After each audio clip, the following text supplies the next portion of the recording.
I've got a way for you to step into the persistence of the wish fulfilled, and it's probably not what you think. You've probably heard about these whisper books of hidden manifestation that promises instant results, right?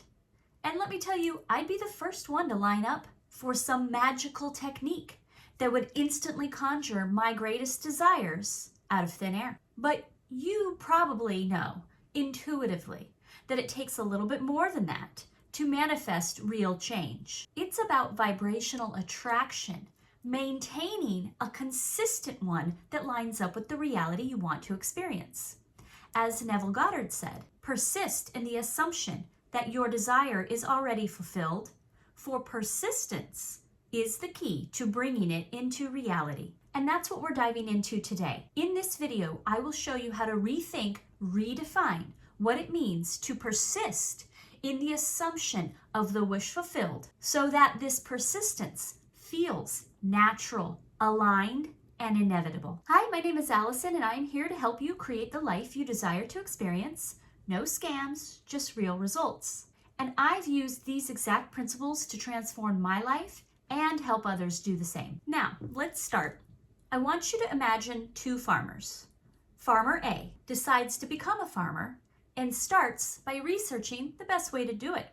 The best kind of crops, what kind of soil, analyzing yields, and searching for the perfect planting techniques, waiting for the ideal weather conditions. Farmer A spends time visualizing the process, imagining the results, and really spends time discovering and understanding what it means to be a highly successful farmer. But in all of that planning, she misses the growing season. Now Farmer B, all she has are some beat up old seeds from the clearance aisle, but she plants them and most of them don't grow. Some of them get burnt up in the sun, have too much shade, the soil's too muddy, but she's able to see it happening and make immediate adjustments. She stops watering those that look like they won't fruit and gives her attention to the ones that seem to be doing well. And so by the end of the season, she is harvesting something. It's not much, but it's real.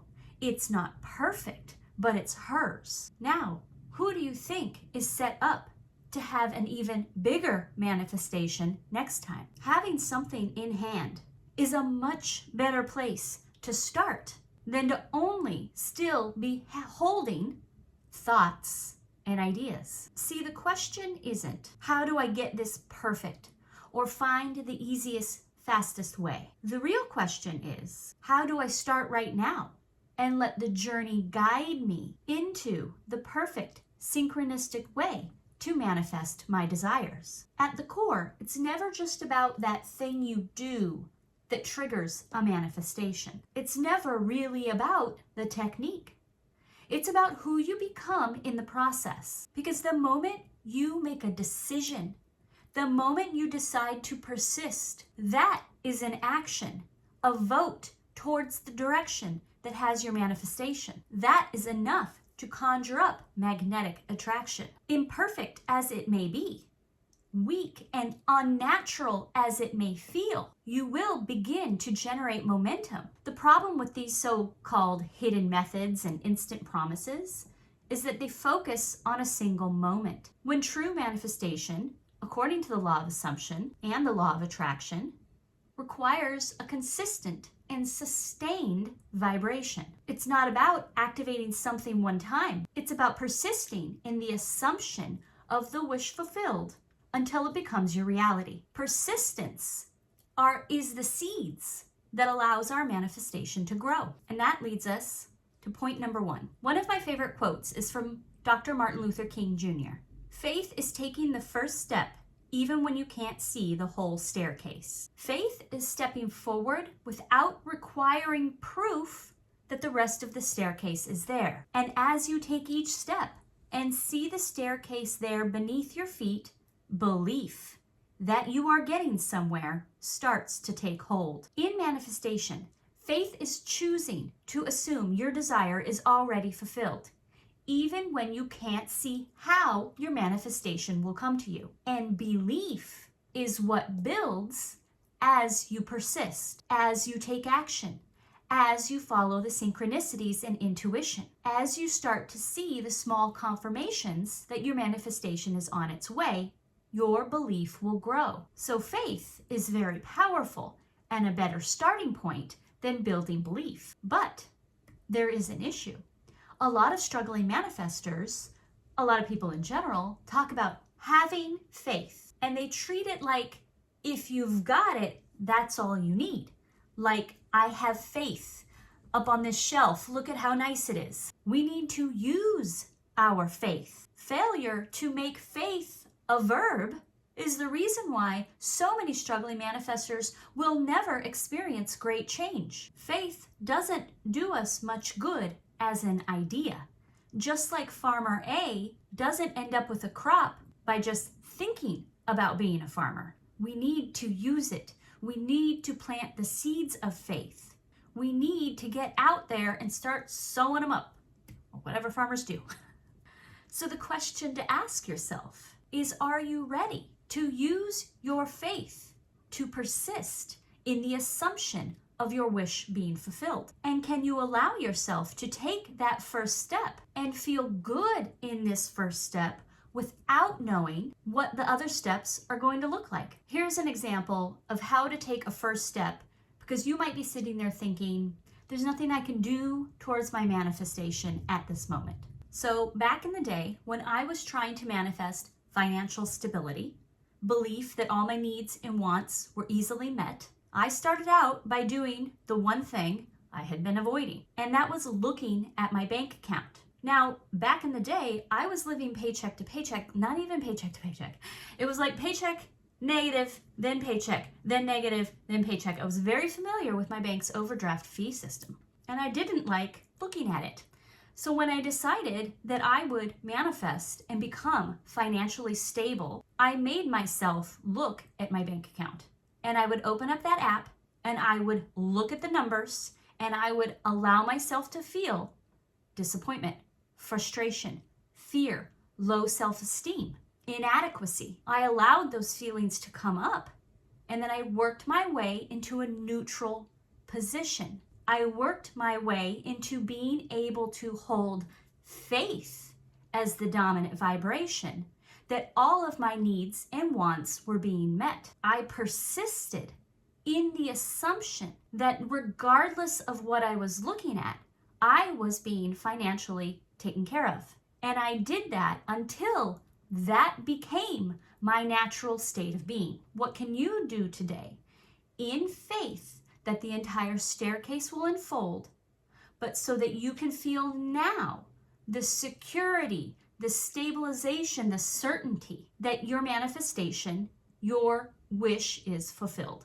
And that leads us to point number 2. Now, faith gets you to the doorstep of your manifestation, but you need something more to cross the threshold into your desired reality. And to cross the threshold requires a willingness to let go of anything that runs counter to your persistence, because you can't step fully into your new desired reality if you are still carrying resistances born out of your current experience. It's like trying to squeeze through a door opening when you're carrying too much stuff. You have to be willing to set it down. Crossing the threshold means deciding, no matter how blind we feel to how our manifestation will happen, no matter how weak our faith feels, or how shaky our ability to persist seems, we're casting a vote to stay committed. It's choosing to operate in persistence even when it feels weak, even when it feels unclear, even when it feels like, am I doing this right? Is this working? Is this enough?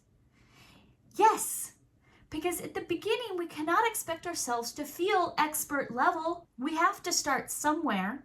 And the starting is the most important part. The continuing to persist, even when it feels unnatural, is the only thing that is going to make it your natural state of being. And we do that. We use faith to take us to our doorstep. We cross over in our commitment to persist, and we shut the door behind us. We leave that old reality behind. As Neville Goddard said, the door of the senses must be tightly shut before your new claim can be honored. Closing the door to our senses is not about ignoring reality. We can see what we see. We can admit that things around us exist, but it's about refusing to allow the current external conditions to dictate your internal being.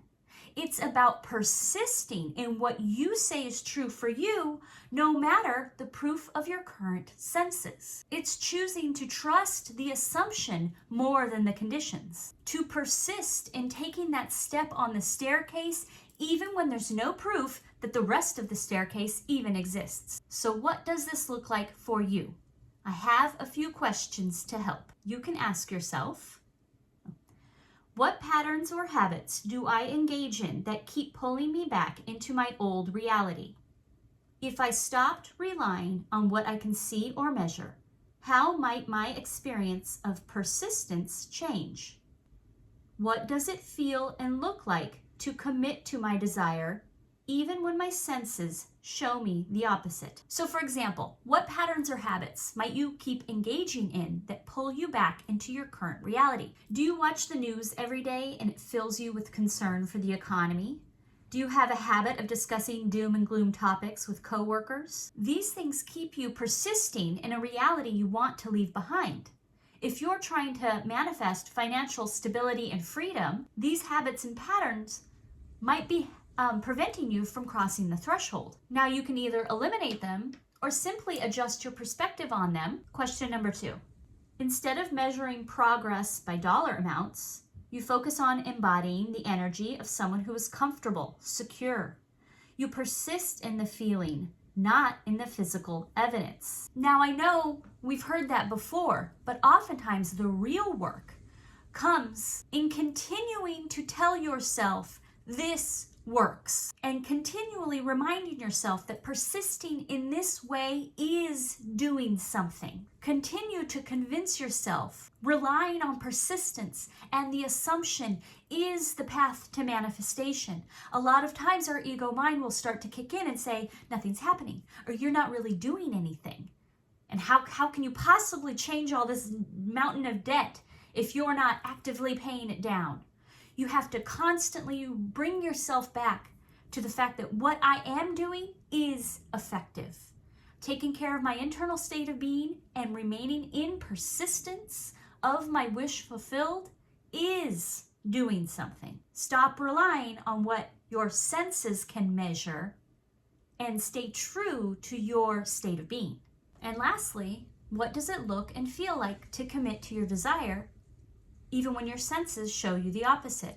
Well, just like I told you about checking my bank app every day, it is simply something that you can come up with that is a consistent way of showing, of proving to yourself, and therefore generating the vibration to the universe that you are in a persistent state of assumption of your wish fulfilled. Faith will get you to that doorstep.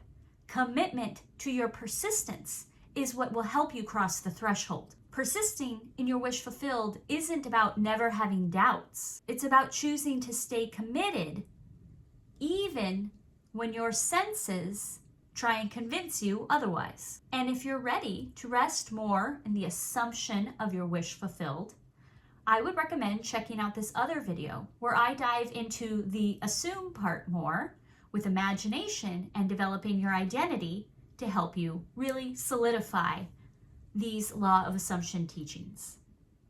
And I hope that this video was helpful to you, and I look forward to bringing you more. If it did resonate, I would greatly appreciate a like and subscribe. Thank you.